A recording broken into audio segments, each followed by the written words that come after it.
الحمد للہ وکفی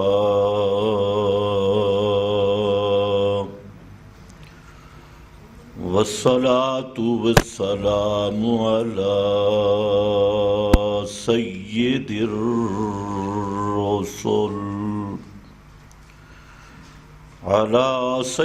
الرسل وخاتم الانبیاء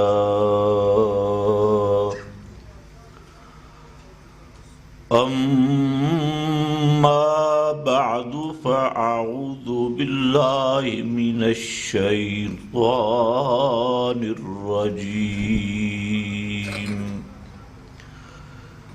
بسم اللہ الرحمن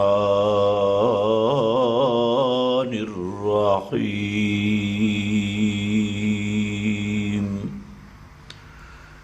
اہدنا الصراط المستقیم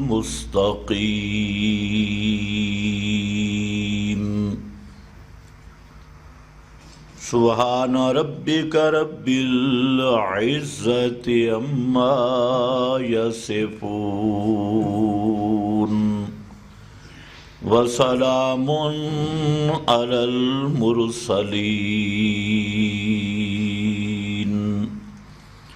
والحمد للہ رب العالمین۔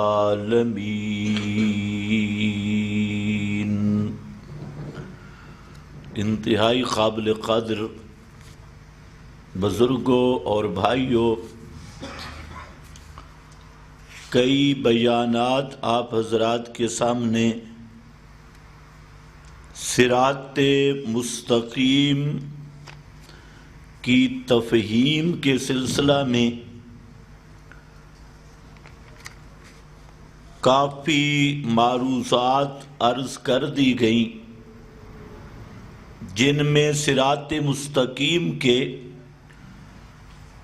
4 مصداق مفصل طور پر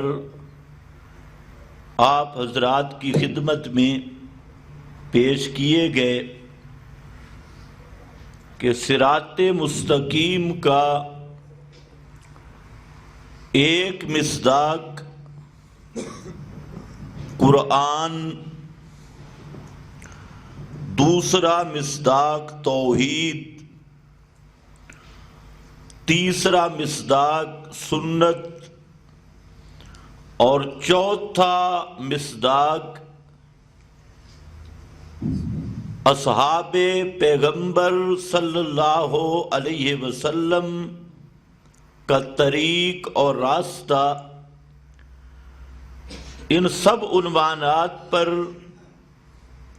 حسب ضرورت بعض ضروری چیزیں میں نے ذکر کی ہیں، اور ان کا آپس میں تعلق اور ربط بھی میں نے ذکر کر دیا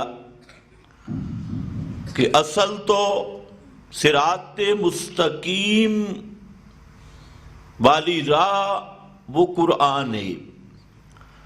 تو قرآن کریم سب کا سب اس کا موضوع توحید ہے، تو اس لحاظ سے صراط مستقیم کا موضوع اور مصداق توحید بھی بنتا ہے۔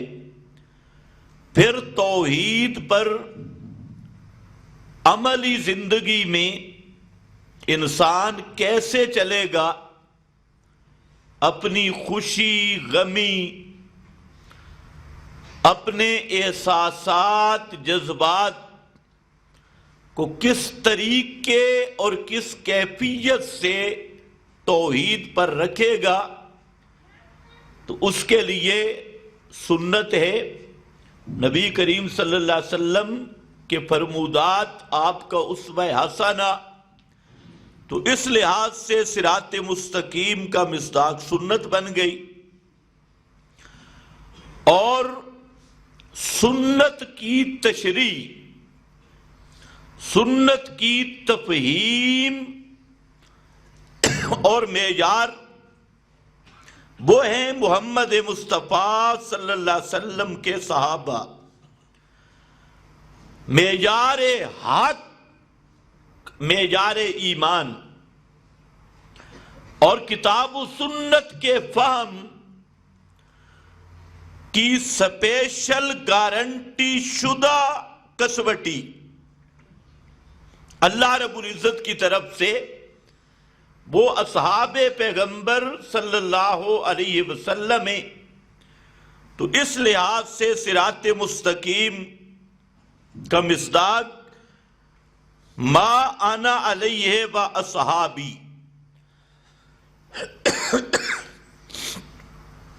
صحابہ کا منہج، ان کا راستہ، اور صراط مستقیم کا ایک پانچواں عام مفہوم ہے،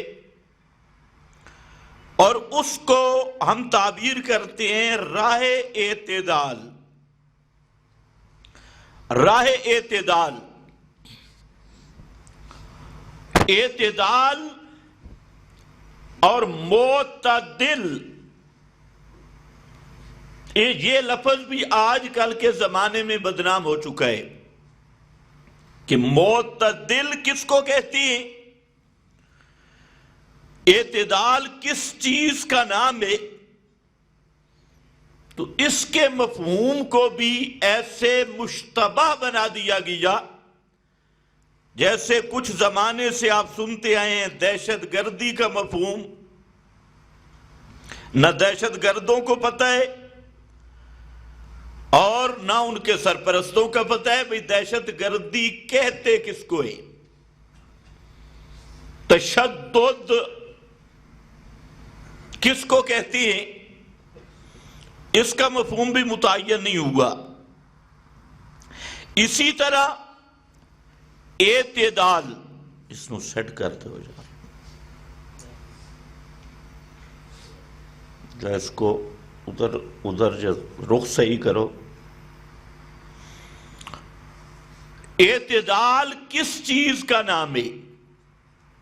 اعتدال کا لفظ ہے عدل سے، اور عدل کہتے ہیں انصاف کو، اور انصاف کہتے ہیں یہ نصف سے ہے، نصف کرنا۔ 100 کو نصف کریں تو کتنا ہوگا؟ 50۔ اگر کوئی نصف کرتے ہوئے 51 کہہ دے، انصاف نہیں ہوگا نا، نصف نہیں ہوگا۔ 49 کہہ دے تب بھی نصف نہیں ہوگا۔ نصف نہ اوپر بڑھے نہ کم ہو، نصف اس کو کہتی ہے۔ عدل اور اعتدال، شریعت میں عدل و اعتدال کا بھی اصل مفہوم یہ ہے کہ جس چیز کا جو حق ہے وہی اس کو دیا جائے، اس کے حق میں کوتاہی نہ کی جائے، تقصیر نہ کی جائے۔ اس اعتدال کے مد مقابل لفظ بولتے ہیں غلب۔ غلب، اور غلب کے ساتھ غلب کا مفہوم 2 لفظوں میں آتا ہے، افراط اور تفریط۔ افراط کو بھی غلب کہتی ہیں، تفریط کو بھی غلب کہتی ہے۔ افراط کا معنی کسی چیز کو مرتبے سے بڑھا دینا، اور تفریط کا معنی کسی چیز کو اپنے رتبے سے گھٹا دینا، گرا دینا۔ تو غلب کے اندر دونوں جانبیں ہیں کہ مرتبہ سے بڑھا دینا یا گرا دینا۔ تو غلب جو ہے یہ اعتدال کے خلاف ہے۔ اس لیے فرمایا یا اہل الکتاب لا تغلوا فی دینکم، اے اہل کتاب اپنے دین میں غلو نہ اختیار کرو۔ لا تغلو، غلوب نہ کرو۔ نبی مکرم صلی اللہ علیہ وسلم کا فرمان ہے، فرمایا ایاکم والغلوب، غلوب سے بچ کے رہنا۔ ان من کان قبلکم ہلاک بالغلوب، تم سے پہلے جتنے تباہ اور برباد ہوئے اور صراط مستقیم سے ہٹ گئے تو وہ بالغلوب، غلوب کی وجہ سے وہ گمراہ ہوئے۔ یہ سیٹ نہیں ہو سکتا۔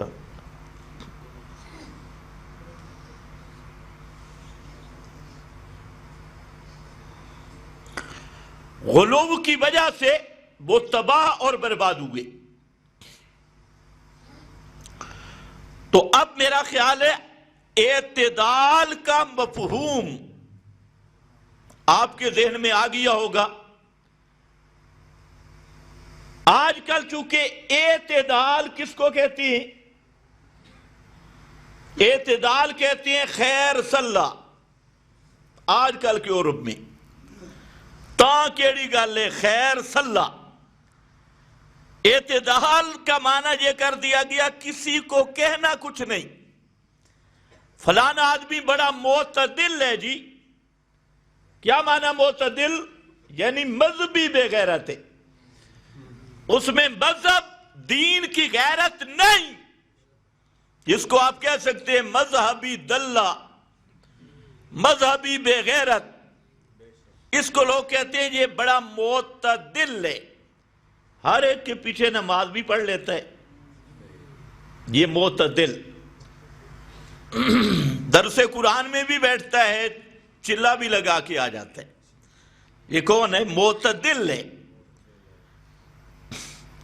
اور توحید کا باز ہو وہاں پر بھی خوش ہے، اور 11ویں کی مجلس ہو وہاں پر بھی سبحان اللہ کے نعرے لگا رہا ہے کہ آپ وہ بڑا معتدل ہے، کسی کو کچھ کہتا نہیں۔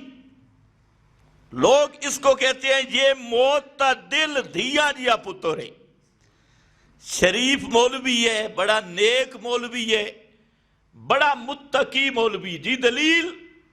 آج تک ہم ساری زندگی اس کے پیچھے جمعے پڑھتے رہے، اس کی تقریریں سنی، کسی کو کبھی کچھ بھی نہیں کہا۔ یہ ہے آج شرافت کا اور اعتدال کا معیار جو لوگوں نے سمجھا۔ لیکن میرے بھائیوں، قرآن مقدس اور پیارے پیغمبر کی تعلیم اس کا نام رکھتے ہیں مداہنت۔ مداہنت۔ اور اللہ نے فرمایا وَدُّوا لَوْ تُدْهِنُوا فَيُدْهِنُونَ۔ مداہنت کہتی ہے دوہن سے ہے تیل لگانا، عربی میں دوہن تیل کو کہتی ہے۔ اور مداہنت، مداہن وہ ہے جو چکنی چپڑی باتیں کرتا ہو۔ یہ لفظ تو سمجھتے ہیں، چکنی چپڑی، چوپڑیاں گلاں رکھیاں نا، تھوڑا تیل لگاؤ، گھی لگاؤ، تھوڑا سا پراٹھا کر دو اور اس کو چوپڑ کے لے آؤ، باتیں پھیر کے لے آؤ، میٹھی میٹھی باتیں۔ میرے دوستو بزرگوں، تو یہ کیا ہے؟ اس کو شریعت کہتی ہے مداہن۔ اور فرمایا میرا پیغمبر ودّو، یہ سارے مشرک یہ چاہتے ہیں، ودّو ان کے دل سے محبت کرتی ہیں، چاہتے ہیں لو تدہنو، کاش ہائے کدے مسئلہ تھوڑا جیا ڈھلا کرتا، لو تدہنو کہ آپ تھوڑا سا مسئلہ نرم کر دیں، فَيُدْهِنُونَ تو یہ تو پہلے دشمنی میں نرمی اختیار کرنے کے لیے تیار ہے، آپ کے پاس آنے کے لیے تیار ہے، لیکن سختی نہ کر، لے جا تھوڑا نرم کر دے، مسئلے تے تھوڑا تیل لا۔ تو میں عرض یہ کر رہا تھا، آج کی دنیا جس کو معتدل کہہ رہی ہے، آج کی دنیا، آج کا عرف جس کو شرافت اور تقویٰ کہہ رہی ہے، شریعت میں اس کا نام مداہنت ہے، اور مداہنت کہتی ہے مذہبی بے غیرتی کو، جس کے مذہب میں غیرت نہ ہو، جس کے عقیدے میں غیرت نہ ہو، جس کے مسلک میں تسلب نہ ہو، ایمان کی غیرت نہ ہو۔ تو جیسے ایمان ضروری ہے، اسی طرح ایمان کی غیرت بھی ضروری ہے۔ بے غیرت ایمان کام نہیں آتا، غیرت والا ایمان کام آتا ہے۔ اللہ سب کو نصیب کر دے۔ ایسے ڈٹ جانا، ایسے پکا ہو جانا، تو یہ اعتدال جو شریعت کہتی ہے، اعتدال عبارت ہے صراط مستقیم، سیدھا راستہ۔ اور وہ آپ پڑھ چکے ہیں، میں صرف حوالہ دوں گا۔ سیدھا راستہ کون سا ہے؟ قرآن والا۔ کون سا؟ صراط مستقیم کیا ہے؟ تو اعتدال والا راستہ کون سا ہوگا؟ قرآن والا۔ سیدھا راستہ وہ ہے توحید والا۔ صراط مستقیم کا مصداق میں نے کیا ذکر کیا؟ توحید۔ جو پرانے پڑھ رہے ہیں جمعے، ان کو بولنا چاہیے توحید۔ تو رائے اعتدال کیا ہوگی؟ توحید۔ رائے اعتدال توحید، شرک اعتدال نہیں، نرا ضلال ہے۔ رائے اعتدال توحید، اور رائے اعتدال سنت، بدعت یہ رائے اعتدال نہیں، اس لیے ضلالت ہے، اس لیے یہ ضلالت ہے۔ اور ضلالت کا معنی ہوتا ہے راستہ بھول جانا۔ عربی میں ضلالت کس کو کہتے ہیں؟ راستہ بھول جانا۔ ضال کے 7 معنی، لیکن ایک معنی جو معروف ہے وہ ہے کہ سیدھے راستے سے ہٹ جانا، سیدھا راستہ بھول جانا۔ تو بدعتی کو کیا کہتے ہیں؟ ضال، زواد کے ساتھ، ضال۔ اور مشرک کو بھی کیا کہتے ہیں؟ ضال۔ من یشرک باللہ فقد ضل ضلالا بعیدا، ضلالا بعیدا۔ شروع کیا ان اللہ لا یغفر ان یشرک بہ، اللہ معاف نہیں کرے گا، ان بے شک، انا کا معنی، انا کا معنی بے شک۔ جب آپ بے شک کہتے ہیں نا، کچھ منافقین کو اس سے بھی تکلیف ہوتی ہے، اور یہ کہتی ہے بے شک، تو ان کا جن کو شک نہیں انہوں نے کہنا ہے بے شک، اور جو بے ایمان شک والے ہیں انہیں ساری زندگی شک ہی رہے گا۔ تو انا کا معنی، اور اونچا کہو، منافق کو جلانا سب سے بڑی عبادت ہے۔ انا کا معنی بے شک، ان اللہ لا یغفر ان یشرک بہ، بے شک اللہ معاف نہیں کرے گا کہ یہ کہ شرک کیا جائے اس کے ساتھ۔ سبحان اللہ، شرک کیا جائے، علماء جانتے ہیں، طلباء جانتے ہیں، مجہول ہے، اور مجہول وہ ہوتا ہے جس کا فاعل مذکور نہ ہو۔ یا کرے کون، اس کا ذکر نہیں کیا۔ کرے کون؟ مولوی کرے تو بچ جائے، پیر کرے بچ جائے، کوئی چودھری کرے بچ جائے؟ نہیں، فاعل نہیں ذکر کیا، کوئی بھی کرے۔ دوسرے مقام پہ فرمایا تمہارے ذہن میں مولوی، مفتی، پیر اور 18 نبیوں کا نام لے کر باقیوں کا اجمالاً تذکرہ کر کے قرآن نے حکم لگایا بَلَوْ أَشْرَكُوا لَحَبِطَ عَنْهُمْ مَا كَانُوا يَعْمَلُونَ، اگر یہ بھی شرک کر بیٹھتے تو ان کے عمل بھی برباد ہو جاتے۔ اور پھر امام الانبیاء صلی اللہ علیہ وسلم کو واضح الفاظ میں، حالانکہ پیغمبر معصوم ہوتا ہے اور خاتم المعصومین وہ حضرت محمد الرسول اللہ صلی اللہ علیہ وسلم، لیکن قرآن کے اس مضمون کو ذرا ذہن میں رکھو۔ فرمایا میرا پیغمبر وَلَقَدْ أُوحِيَ إِلَيْكَ وَإِلَى الَّذِينَ مِن قَبْلِكَ، تجھے بھی واش گاف الفاظ میں بتا دیا، پچھلوں کو بھی بتا دیا۔ کون سا؟ لَإِنْ أَشْرَكْتَ لَيَحْبَطَنَّ عَمَلُكَ، لَيَحْبَطَنَّ عَمَلُكَ، اگر شرک تجھ سے بھی ہو گیا تو عمل تیرے بھی برباد کر کے رکھ دوں گا۔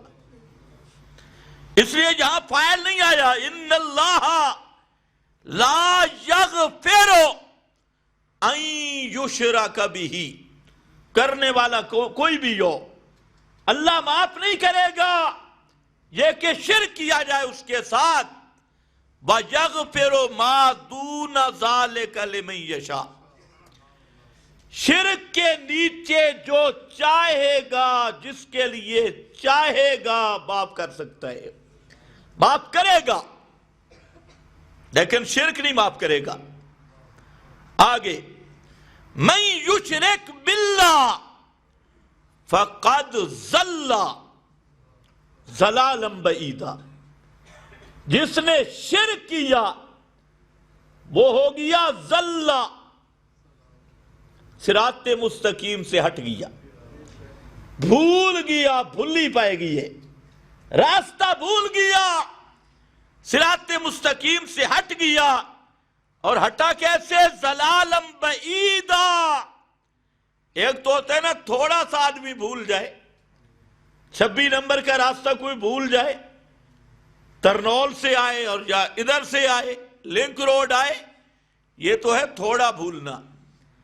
اور یہ کون ہے؟ ضلالا بعیدا، یہ ایسا دور کی گمراہی میں جا پڑا اور دور کا راستہ بھولا کہ کبھی پھر جنت والے راستے پہ آنا نصیب نہیں ہوگا۔ ضلالم بوں بندہ بھولی پائے گیا، ضلالم بعیدا۔ خیر وہ آیت تو آپ سب کو یاد ہے، وَمَنْ أَضَلُّ، میں صرف بتا رہا ہوں کہ مشرک کو کہتے ہیں گمراہ، گمراہ، ضال، راہ گم کرنے والا، اور وہ راہ کیا ہے؟ صراط مستقیم۔ اسی طرح بدعتی، گمراہ، اس کے لیے لفظ کل بدعت ضلالہ، ہر بدعت ضلال، گمراہی ہے، وہ بھی راستہ گمراہی، راستہ بھلانے والی۔ تو راہ اعتدال توحید اور غلب شرک ہے، راہ اعتدال قرآن، غلب ملا کی کتابیں، مولویوں کی من گھڑت روایتیں، رابیوں کی گپیں، کذاب، شتام، متعصب، بدعتی راویوں کے بکواسات اور ان کی گپیں جو قرآن کے مد مقابل، وہ سب کے سب گپوٹیشن، وہ ہے گمراہی کا راستہ اور غلوب کا راستہ اور اعتدال کا راستہ قرآن والا ہے۔ اعتدال کا راستہ صحابہ کا راستہ ہے. اپنے اپنے بزرگوں کے طریقے، اپنے اپنے پیروں کے طریقے، اپنے اپنے اکابر کے طریقے، یہ سب گمراہی کے راستے ہیں اور غلوب کے راستے ہیں. اعتدال والا راستہ وہ ہے صحابہ کا راستہ. تو صراط مستقیم کا ایک مصداق ہے راہ اعتدال. میں اعتدال کا معنی سمجھا رہا تھا کہ اعتدال کے مد مقابل غلوب میں حد سے یا بڑھ جانا یا حد سے کم کرنا، اس کی مثال آپ کے سامنے عیسائیت ہے اور یہودیت. حضرت عیسیٰ علیہ السلام کے بارے میں عیسائی غلوب میں شکار ہوئے اور انہوں نے کہا کہ حضرت عیسیٰ ابن اللہ ہے، اللہ کا بیٹا. اور کئی نے کہا کہ اللہ مسیح کی شکل میں آیا، اور کئیوں نے کہا کہ اللہ مسیح کے اندر حلول کر کے آیا، اور کئی عیسائیوں نے کہا کہ اللہ نے اپنی الوہیت کے اوصاف حضرت عیسیٰ کو عطا کر دیے، الوہیت کی پوشاک پہنا دی. تو یہ وہ طریقہ تھا کہ پیغمبر کے بارے میں غلوب کر کے پیغمبر کو الوہیت کے ساتھ ملا دیا. اور اس کے مقابل یہودی تھے،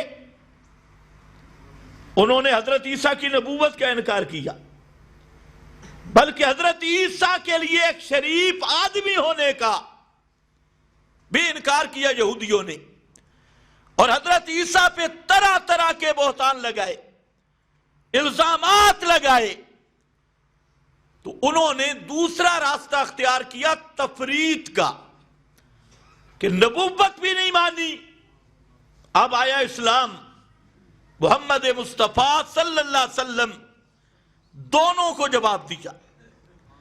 عیسائیوں کو جواب دیا، عیسائیوں حضرت عیسیٰ نہ اللہ ہے نہ ابن اللہ ہے، نہ اللہ کے اوصاف سے متصف ہے، نہیں. ان ہوا الا عبد، ان ہوا الا عبد، نہیں عیسیٰ بیٹا مریم کا مگر عبدن، مگر عبدن، ایک ذرہ کے مالک بھی نہیں. عبد کا معنی من لا یملک شیئا، عبد کہتے ہیں جو اپنے بال کا مالک بھی نہ ہو. یہ تو مانتے ہیں کہ نہیں مانتے؟ انکار کر کے دیکھو. کوئی پیر میں اگر ہو نا طاقت تو کلپ لگانا چھوڑ دے، ان سفید بالوں کو ذرا کالا کر کے دے دے. کوئی دم، کوئی پھوکا، کوئی تعویذ 5 کلو کا بیٹا تو دے سکتا ہے معاذ اللہ، اور یہ جو بال ہے اس کو کالا کیوں نہیں کر سکتا؟ آج تک کوئی ٹوٹکا سنا ہے کہ پیر نے فلانی جگہ پہ پیر ہے جناب تعویذ دیتا ہے بال کالے رہ جاتے ہیں اور سفید ہوتے ہی نہیں، یا کسی کو کہہ رہے شو سارا سر کالا، داڑھی کتنی آپ کوشش کرتے ہیں کالا کرنے کی. تو جو چٹے بال نو کالا نہیں کر سکتا، یہ 5 کلو دا پتر کتھوں دے سی؟ بیٹا کہاں دے گا؟ وہ پیر خود بھی مہندی لگا کے بیٹھے، کلپ لگا رہا ہے، اپنے بالوں سفید کو بھی کالا نہیں کر سکتا. اس کو کہتے ہیں عبد، جو کسی چیز کا مالک بھی نہ ہو، ککھ دا مالک بھی نہ ہو. فرمایا ان ہوگا، عیسائیوں تم کہتے ہو مشکل کشا، حاجت روا، الہ، جو صفات الوہیت سے متصف. فرمایا نہیں، حضرت عیسیٰ تو اپنے بال کے مالک بھی نہیں. عیسائیوں کے غلوب کا جواب دیا. اور یہودی کہہ رہے تھے یہ تو اولاد ہی ناجائز ہے، نسب ہی نہیں، فلاں ہی نہیں، ان کو جواب دیا ان امنا علی، ان امنا علی، میرے انعام ہوئے حضرت عیسیٰ پہ. منعم علیہ بندہ ہے، عام آدمی نہیں ہے، عبد پر شان والا عبد، مقام والا عبد، نبوت والا عبد. قرآن نے ہمیں راستہ دیا. وقت بڑا مختصر ہے، میں آج اس مضمون کو ختم کرنا چاہتا ہوں ضروری باتیں عرض کر کے. تو ایک لین دی، انہوں نے الہ کہا، اس کی بھی نفی کی. دوسری پارٹی نے نبوت کا بھی انکار کیا، ان کو بھی جواب دیا. آج دیکھ لیں امت میں جو تفرقہ بازی ہے وہ اسی غلوب کی بنیاد پہ ہے. یہود اور نصارہ کی وہی مشابہت وہی ہے. اس لیے فرمایا ہر نماز میں دعا مانگو اہدنا الصراط المستقیم صراط الذین انعمت علیہم، آگے غیر المغضوب علیہم. بعض علماء نے کہا مغضوب علیہم سے مراد یہودی ہے، ضالین سے مراد نصارہ اور عیسائی ہے. ایک قول ہے مفسرین کا، اگرچہ ہمارے ہاں آیت اپنے عام مفہوم پر ہے لیکن وہ اس کے ذیل میں درج ہے. تو حاصل کیا نکلے گا پھر کہ اللہ رائے اعتدال پر قائم رکھنا، یہودیوں کی طرح تفریط سے بھی بچا لینا، عیسائیوں کی طرح افراط سے بھی بچانا، افراط کرنے والوں سے بھی بچانا، تفریط کرنے والوں سے بھی بچانا. اس امت میں سب سے پہلا فرقہ واریت کی بنیاد عبداللہ ابن سبا نے رکھی، جو یہودیت سے آیا. یہ مضمون آپ نے سنا ہے، اس لیے میں اس سے آگے جانا چاہتا ہوں. اور عبداللہ ابن سبا سے مذہب اہل تشیع جو آج تمہارے سامنے موجود ہے، یہ عبداللہ ابن سبا کا کارنامہ ہے. مذہب اہل تشیع، کیا لفظ ہے؟ اہل تشیع نہیں ہے، یہ لفظ ہوتا ہے اہل تشیع. یہ اسی یہودیت سے آیا. اب دیکھو ان میں افراط اور تفریط. حضرت علی رضی اللہ تعالیٰ عنہ کو الہ بنا دیا، مشکل کشا، حاجت روا. اور جب کہتے ہیں نا مولا علی تو یہ معنی لیتے ہیں، مشکل کشا علی، حاجت روا علی، معاذ اللہ. الوہیت کا مقام دیا. حضرت حسن و حسین رضی اللہ تعالیٰ عنہما کے متعلق انبیاء سے افضل ہونے کا عقیدہ رکھا کہ یہ انبیاء سے بھی افضل ہیں. ایک طرف یہ عیسائیوں والی رگ کہ بڑھایا مرتبہ سے، اور دوسری طرف ابو بکر و عمر عثمان رضی اللہ تعالیٰ عنہم اجمعین کے ایمان کا بھی انکار کر دیا، ان کو مسلمان ماننے سے بھی انکار کیا. تو یہ یہودیوں والی رگ آئی، وہی تفریط والی رگ کہ حضرت علی، حضرت حسن حسین کو الوہیت سے جا ملایا، اور اصحاب ثلاثہ اور باقی صحابہ ان کے ایمان کا بھی انکار کر دیا. تو پورا افراط بھی تفریط بھی اسی سے شروع ہوئی. اور اس بات کو غور سے سنتے آنا، لیکن اہل سنت نے کیا کہا، اصلی اہل سنت کی بات کر رہا ہوں. گزشتہ جمعہ وضاحت کر چکا ہوں کہ اہل سنت ہوتا کون ہے. ما انا علیہ با، یہ اہل سنت ہے. اہل سنت نے کہا کہ ابو بکر و عمر عثمان کا ایمان ماننا بھی ایمان ہے، اور حضرت علی کو اللہ کا بندہ، پیغمبر کا صحابی، داماد رسول مان کر اس نسبت کی عزت کرنا، اس کا نام بھی ایمان ہے۔ ہم نے دونوں صحابہ سب کو مانا، حضرت علی کو مانا رضی اللہ تعالی، لیکن مانا چوتھے درجے میں۔ امت میں سب سے پہلا نمبر ہے ابو بکر صدیق کا، اور یہ حضرت علی خود فرماتی ہیں، پھر حضرت عمر کا، پھر عثمان کا، اور پھر حضرت علی المرتضی کا۔ ہر ایک کو اپنا مقام دیا۔ اسی طریقے اہل بیت کا معاملہ آیا۔ اہل بیت کا مصداق میں بتا چکا ہوں، پیغمبر کی ازواج مطہرات یہ قرآنی اہل بیت ہیں۔ پیغمبر کے نسبی رشتہ دار جن کو ایمان کی توفیق ہوئی وہ نسبی اہل بیت ہیں، اور پیغمبر کا مسئلہ ماننے والے، قیامت تک مشن کے خادم، وہ نبوت کے اہل نبوت اور نسبت نبوت کے، مشن نبوت کے اہل بیت نبوت میں آتے ہیں۔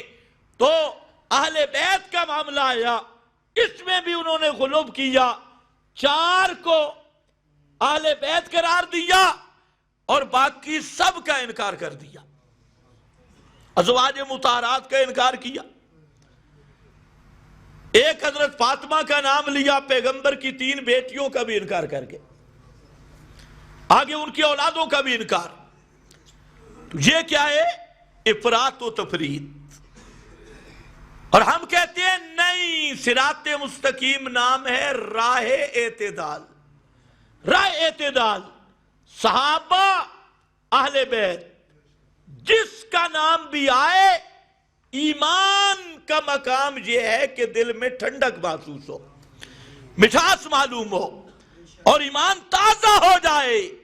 میرے نبی کے صحابہ کا نام آئے، پیغمبر کے رشتہ داروں کا نام آئے، پیغمبر کی ازواج مطہرات کا نام آئے، تو یہ نعمت اللہ نے دی ہے حقیقی اہل سنت کو، جو ما انا علیہ و صحابی کے منہج پہ ہیں، ان کو دی ہے۔ اور اسی طریقہ سے آگے مسئلے چل پڑے۔ پھر امت میں 2 گروہ پیدا ہو گئے۔ ایک گروہ وہ جو کہتے ہیں قرآن سمجھ ہی نہیں آتا، مشکل کتاب ہے، اور قرآن آیا ختموں کے لیے، تعویذوں کے لیے، دہاڑیاں کرنے کے لیے، اس کے لیے قرآن ہے۔ اس نے جہاں تک قرآن کو معطل قرار دے دیا، اور دوسری پارٹی وہ نکلی پرویزیوں کی، نیچریوں کی۔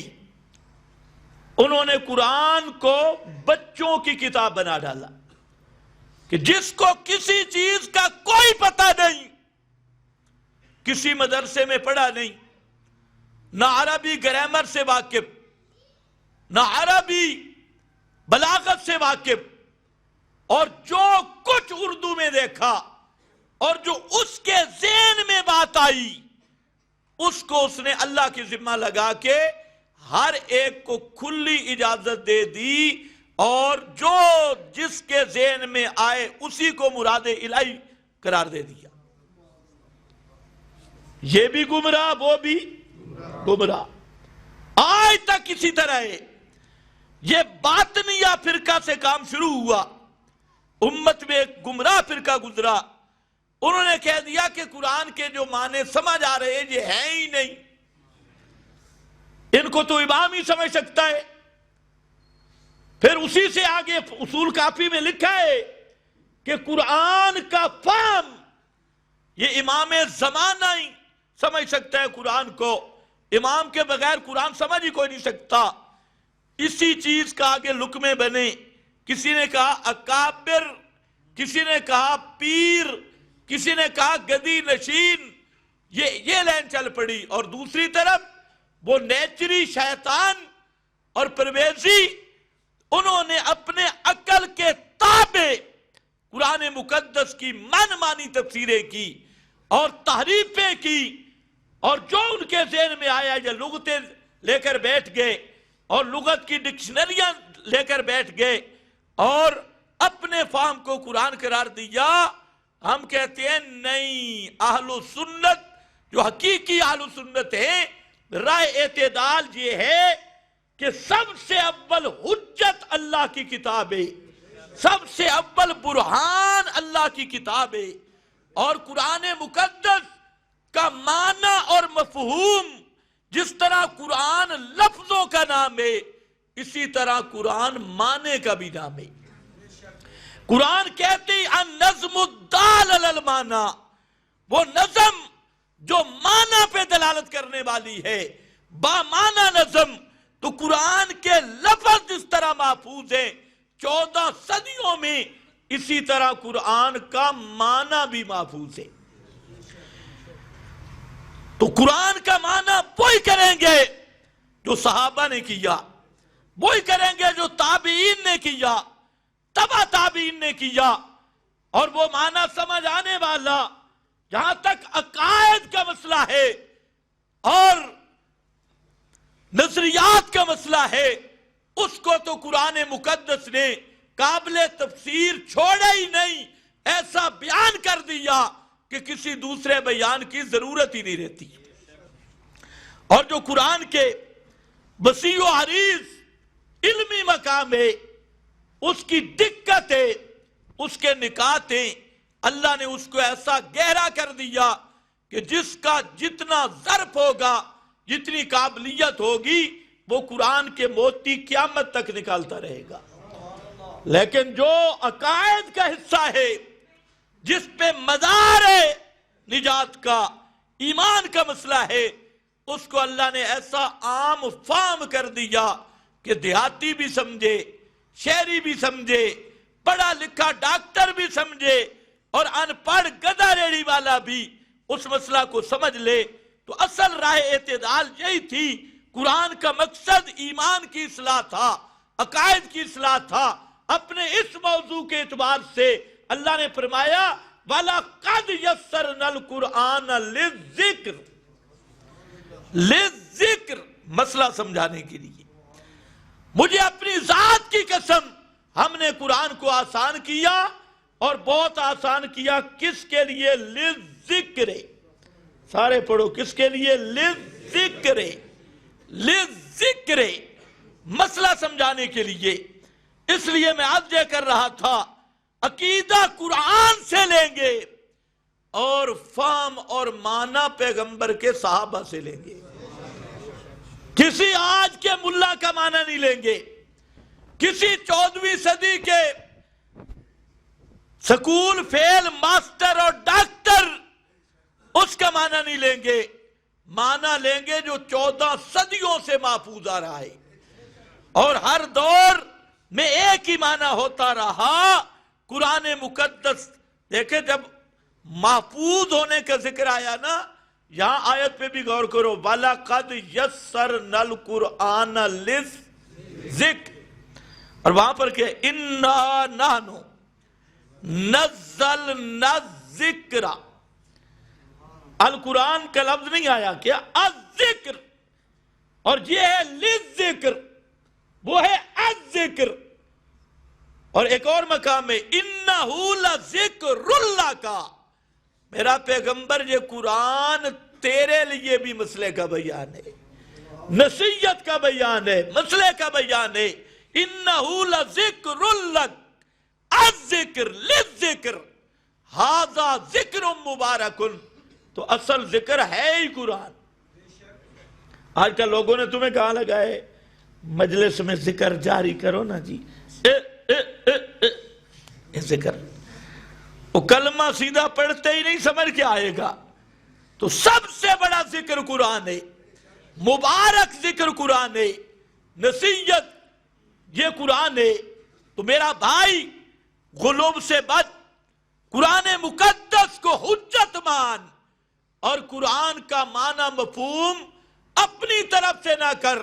معنی مفہوم وہ کر جو پیغمبر نے صحابہ کو سمجھایا، اور صحابہ کے واسطے سے 14 صدیوں میں متفق علیہ معنی ہے. اپنی طرف سے معنی کرنے کی اجازت نہیں ہے۔ اب کچھ لوگ ہیں، میں نے بڑا غور کیا بڑی سنجیدگی کے ساتھ، انہوں نے ہمیں بھی تانا دینا شروع کیا کہ یہ قرآن پڑھتے ہیں معنی اپنا کرتے، قرآن پڑھتے ہیں اور معنی اپنا کرتی۔ میں نے بڑا غور کیا، 21 سال تک میں غور کر رہا ہوں، لیکن ابھی تک مجھے ایک بھی ایسی آیت نہیں ملی کہ اس کا ہم معنی کریں اور وہ ہمارا کیا ہوا معنی ہو، 14 صدیوں میں وہ معنی نہ کیا گیا ہو۔ پوری چیلنج اور تحدی کے ساتھ کہتا ہوں کہ کسی مقام پہ ایک ایسی آیت کی کوئی آدمی نشاندہی کرے کہ جس کا ہم معنی کریں اور وہ معنی 14 صدیوں میں موجود نہ ہو، ایسی ایک آیت بھی موجود ہو۔ اور جو لوگ ہمیں کہتے ہیں نا اپنی طرف سے معنی کرتی، ان کا میں بتا دیتا ہوں، حیات شہداء والی آیتیں وہ معنی کرتے ہیں کہ شہید چونکہ قتل جسم تے زندہ بھی جسم، ہم کہتے ہیں لاؤ ایک صحابی پیش کر دو، ایک تابی پیش کر دو، تبا تابی پیش کر دو، کوئی مسلم مفسر پیش کر دو جس نے یہ معنی کیا ہو کہ چونکہ قتل جسم تے زندہ بھی جسم جو تم کرتے ہو، اور اس مقام پہ تانا ہمیں دیتے ہو، اور ہم وہ معنی کرتے ہیں جو پیغمبر نے معنی کیا، اور 40 احادیث میں آیا، پیغمبر کے صحابہ نے معنی کیا، تابعین نے معنی کیا، حتیٰ کہ ہم اس کے کہلوانے کے قائل نہیں دیوبندی تے بریلی، لیکن تو دیوبند کے نام پہ روٹیاں کھاتا ہے، اپنی دکانیں چمکاتا ہے۔ دیوبند کا بانی نانوتوی صاحب حضرت نانوتوی نے بھی وہ معنی کیا جو ہم قوم کے سامنے معنی کرتی ہے۔ تجھے تو جہاں حضرت نانوتوی بھی چھوڑ گئے، جو دیوبند کے بانی ان کو مانتا ہے، اٹھا عجم باربعین، حضرت نانوتوی نے صاف لکھا، قرآن نے شہید کو زندہ کہا مگر جسم شہید کا مردہ ہے، جسم شہید کا مردہ، یہ لفظ بولا مردہ ہے، اور ساتھ لکھا ارواح شہداء اور مومنین کا ان اجسام کے ساتھ کوئی تعلق نہیں ہوتا۔ اور یہی بات علامہ انور شاہ صاحب نے لکھی مشکلات القرآن صفحہ 13 پہ، معنی حیاتان است کہ تعلق روح بدن است و در قبر تعلق روح بدن اصلا نیست۔ حیات دنیاوی کا معنی یہ ہے کہ روح کا جسم سے تعلق ہو، اور در قبر، قبر کے اندر روح کا جسم کے ساتھ کوئی تعلق نہیں ہوتا۔ یہ مشکلات القرآن ہے، اگر وہ نہیں مانتا شاہ عبدالعزیز نے کیا، تفسیر عزیزی اٹھا یہی معنی کیا، ہمیں دیتے ہیں تانا، یہ معنی اپنا کرتے ہیں۔ جی ہم جو معنی کر رہے ہیں یہ معنی 14 صدیوں سے آ رہا ہے کہ شہید کی زندگی کہاں کی ہے؟ جنت الفردوس کی، جنت کی زندگی قیامت تک شہید کی روح جسم میں آتی نہیں، اور یہ جسم کب زندہ ہوگا؟ شہید کا بھی قیامت والے دن، قیامت کے دن روح آئے گی۔ یہ معنی رسول اللہ صلی اللہ علیہ وسلم نے کیا، صحابہ نے کیا، تابعین نے کیا، مفسرین میں ابن جریر کو لے لو، ابن جریر سے لے کے روح المعانی تک سب نے، حتیٰ کہ یہاں بابا سیوطی بھی کرنے پہ مجبور ہو گیا کہ یار شہیدوں والی ایتوں کا مطلب یہ ہے کہ ان کی روحیں جنت میں زندہ ہوتی ہے۔ اب میں پوچھتا ہوں معنی اپنا کون کرتا ہے؟ یہ قرآن پڑھتے ہیں معنی اپنا، ہم اس پہ لعنت کرتے ہیں جو قرآن کی تعریف کرے اور قرآن کے معنی بدلے۔ اب تم نے معنی کیا قتل چوکے جسم تے زندہ بھی اے معنی سانو چاہیے ذرا کٹ. یہ معنی پیغمبر نے کیا، صحابہ نے کیا، تابعین نے کیا، تبع تابعین نے کیا. جرأت سے بولو کسی مفسر نے کیا؟ نہیں. پیچھے ایک اجتماع پر میں نے کہہ دیا، میری عادت نہیں ہے، میں بیان کچھ اور کر رہا تھا. شیخ القرآن مولانا محمد طاہر رحمت اللہ علیہ ان کے متعلق بتانا چاہتا تھا، تو درمیان میں ایک بات نکل گئی کہ میں نے کہا کہ میں نے تقریباً 450 تفسیریں دیکھی ہیں. مولویوں کے پیٹ میں بڑی پیڑ پڑی، کیونکہ ان بیچاروں نے 400 دیکھی ہوں تفسیریں، انہیں نام ہی نہیں آتا. اگر ساری زندگی رٹے لگائیں تو 400 تفسیروں کا نام ہی میرا خیال ہے یہ نہیں پڑھ سکیں گے، ورنہ نام پڑھنے کے لیے بڑی محنت کرنی ہوگی. تو بڑھو جی 400 تفسیریں ہیں کہاں؟ میں نے کہا میرے پاس آ جاؤ، میں آپ کو دکھاؤں کہاں ہیں. ان کو یہ بھی نہیں پتا کہ 400 تفاسیر میں ایک تو ہے حقیقی اہل سنت کی تفاسیر، اس کے علاوہ جتنے مذاہب باطلہ ہیں انہوں نے بھی تفسیریں لکھی ہیں. بریلویوں کی تفسیریں ہیں، ضیاء القرآن ہے، تبیان القرآن ہے، نعیمی ہے، نعیمی 2 ہیں، ایک نعیم الدین مراد آبادی کی، ایک احمد یار گجراتی کی 22 جلدوں کے قریب وہ ہے، سعیدی ہے، کاظمی ہے. شیعہ تشیع کی اتنی تفسیریں ہیں کہ تمہارے وہم و گمان میں نہیں. قادیانیوں کی تفسیریں ہیں، اہل حدیثوں کی تفسیریں ہیں. یہ تو احتیاطاً میں نے 450 کہہ دیا، اگر پورا اکاؤنٹ سے حساب کیا جائے تو 400 سے بھی بڑھے گی. تو خیر، میں آپ کے سامنے یاد کر رہا تھا کہ آپ ذرا آہستہ بول رہے ہیں بھئی شاید میں تو کہیں تفسیریں چن نکل لیا بھئی، اور پورے جرأت کے ساتھ بولو کسی مسلم مفسر کی تفسیر میں موجود نہیں. تفسیریں دیکھ کے کہہ رہا ہوں نہیں. اس آیت کا کسی نے بھی یہ معنی نہیں کیا. سجودی تک وہ معنی کر گئے جو ہم کر رہے ہیں. اور دوسرا کیا جھگڑا ڈالتے ہیں جی مردہ دے سونا والا مسئلہ. یہ مماتی قرآن پڑھتی ہیں اور معنی اپنا کرتی ہیں. میں نے کہا اپنا، یہ معنی تو پیغمبر کے سامنے فاروق اعظم نے کیا. اٹھا مسند احمد اور فرماتے ہیں تکلم اجسادا لا ارواح فیہا وقد قال اللہ انک لا تسمع الموتى.